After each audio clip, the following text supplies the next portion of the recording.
ভগবান যাকে আমরা বলছি ভগবান সব কিছু করাচ্ছে, ভগবান নেগেটিভ কর্ম করতেও সাথ দিচ্ছে, আবার পজিটিভ কর্ম করতেও সাথ দিচ্ছে, তাই না?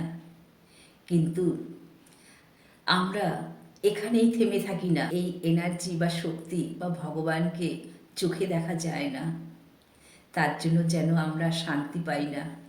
এটাই মনে হয় যে ভগবানকে যদি চোখে দেখতে পেতাম তাহলে কত ভালো লাগতো।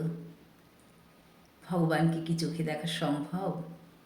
ভগবান মানে এনার্জি বা শক্তি, নিরাকার। ভগবানের কোনো আকার হয় না, সম্পূর্ণ নিরাকার। আর এই নিরাকার ভগবানকে যেন আমরা যেন কোথাও আস্থা খুঁজে পাই না, ভগবান যেন আমাদের সামনে নেই। তখন আমরা কি করি? মনের শান্তির জন্য এই এনার্জি বা শক্তিকে সঙ্গে নিয়ে, মানে ভগবানকে সঙ্গে নিয়ে আমরা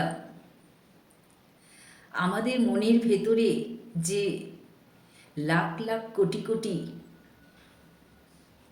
গুণ বা সংস্কার আছে, সেই গুণ বা সংস্কারকে নানা রকম নাম দিয়ে, নানা রকম রূপ দিয়ে মূর্তি বানিয়ে ফেলেছি আর কি।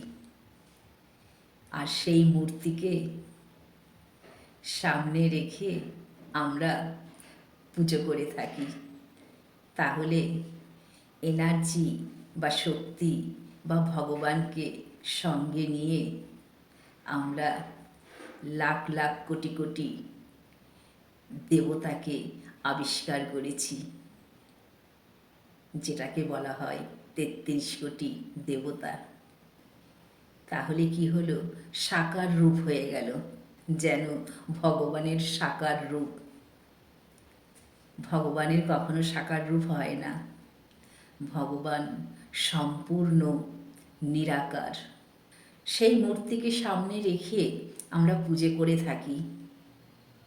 কিন্তু এখন ভাববো, ভগবান যখন নিরাকার, তাহলে এই সমস্ত মূর্তি বানানোর কোনো প্রয়োজন নেই। তবে পৃথিবীতে যা যা হয়েছে কোনোটাই ভুল নয়। এইসব মূর্তি বানানো হয়েছিল বলেই আমাদের এই মূর্তি দেখে আমাদের মনের ভেতরে নানা রকম প্রশ্ন জেগেছে। সেই প্রশ্ন থেকে আমরা মনের ঠিকানা খুঁজে পেয়েছি। মনের মধ্যে যে ভগবান মানে এনার্জি বা শক্তি বা পাওয়ার প্রতিষ্ঠিত হয়ে রয়েছে, সেটা আমরা খুঁজে পেয়েছি।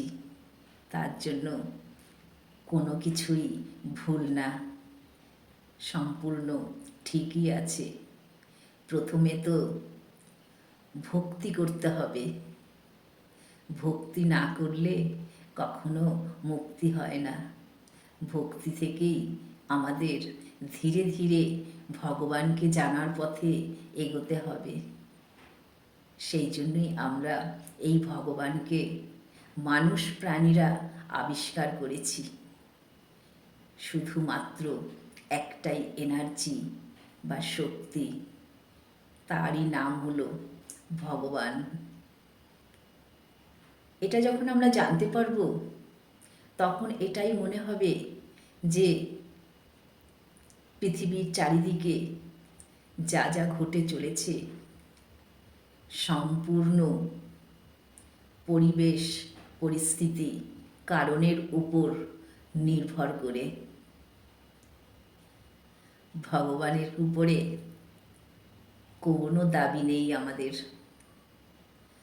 ভগবান তো নিরাকার, শুধুমাত্র একটাই এনার্জি বা শক্তি। ভগবানকে আমরা আলাদা কিছু ভেবে থাকি, তাহলে কি হলো? এটাই হচ্ছে প্রকৃতির নিয়মে আমাদের চলতে হবে। অটোমেটিক সিস্টেমে আমরা চলব। যখন যে সমস্যা আসবে আমরা সামলে নেব কিভাবে, এই এনার্জি বা শক্তির দ্বারা। এই এনার্জি বা শক্তিকে যখন আমরা ভগবান ভাবব, তখনই যেন মনে হবে ভগবানের দোষ। খারাপ যখন রাখবে তখন ভগবানের দোষ, ভালো যখন রাখবে তখন ভগবানের দোষ নেই।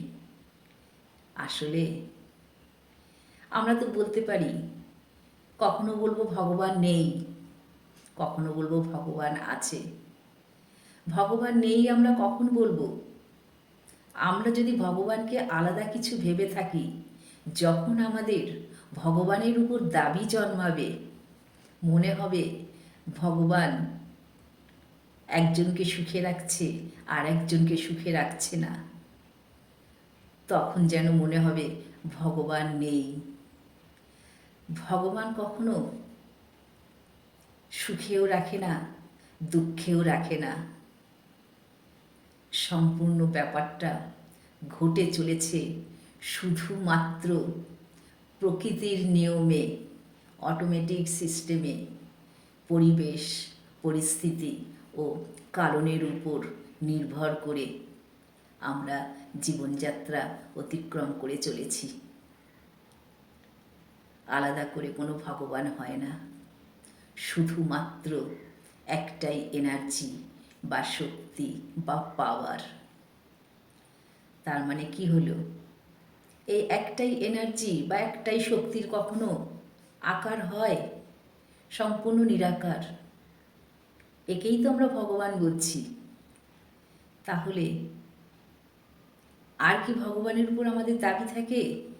কখনোই দাবি থাকবে না।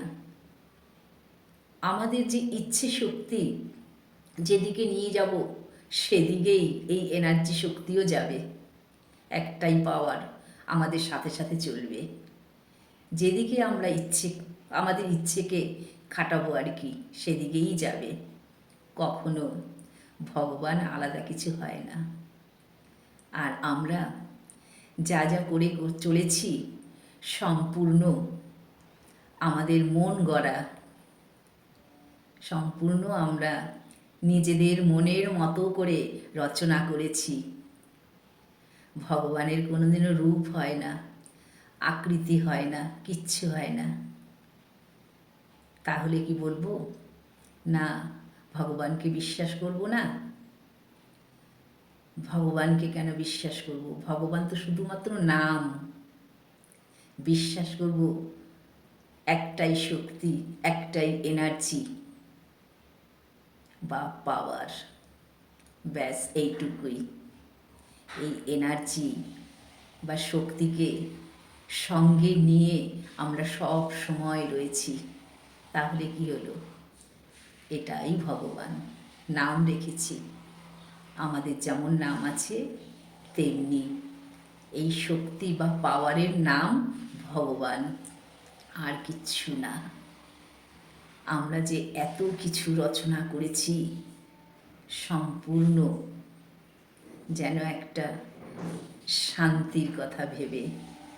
কিন্তু যখন আমরা ভাবব যে একটাই এনার্জি বা একটাই শক্তি, এটাই যখন ভগবান, তাহলে আমাদের যেন আমরা যেন আরও বেশি শান্তি খুঁজে পাব, তাই না? সেই জন্যই আমরা শুধুমাত্র সমস্ত প্রাণী একই নিয়মে রয়েছি। আমরা বোঝার ক্ষমতা বেশি রেখেছি, তার জন্যই আমরা ভগবানকে আবিষ্কার করেছি। অন্যান্য জীবজন্তুরা তো ভগবানকে আবিষ্কার করেনি। আমরা তো ওদের মতনই থাকবো, তাই না? ওদের মতনই তো থাকার কথা। যেহেতু উন্নত প্রাণী, ভগবানকে আবিষ্কার করেছি। হ্যাঁ, এটাই ভগবান। অন্য কিছু ভগবান ভাবলে হবে না যে ভগবান যেন ওকে ভালো রেখেছে, ভগবান আমাকে ভালো রাখেনি। কখনো এটা ভাবলে হবে না। আমাদের ইচ্ছে যেদিকে যাবে সেই একটাই কথা, সেইভাবেই আমরা পথ চলি। আর এই এনার্জি বা শক্তি তাতে সাথ দেয়। কেন? আমাদের ইচ্ছেতেই এনার্জি শক্তি সাথ দেয়, ভগবান সাথ দেয়। এটাই হচ্ছে ভগবান। তাহলে দেবতা কাকে বলছে? আমাদের মনের মধ্যে যে গুণ বা সংস্কার আছে, লাখ লাখ কোটি কোটি গুণ বা সংস্কার আছে, সেই গুণ বা সংস্কারই হলো দেবতা। আর ভগবান কোনটা হলো? একটাই এনার্জি বা একটাই শক্তি বা একটাই পাওয়ার। ব্যাস, এটাকে বলা হয় ভগবান। আর আমাদের ভেতরকার গুণ বা সংস্কারকে বলা হয় দেবতা। এই হচ্ছে দেবতা আর ভগবানের ব্যাখ্যা। ব্যাস, তাহলে আমরা জীবনযাত্রা অতিক্রম করে চলেছি কিভাবে? এই এনার্জি বা শক্তিকে সঙ্গে নিয়ে, ভগবানকে সঙ্গে নিয়ে। এই পর্যন্তই জানাবার চেষ্টা করলাম। নমস্কার।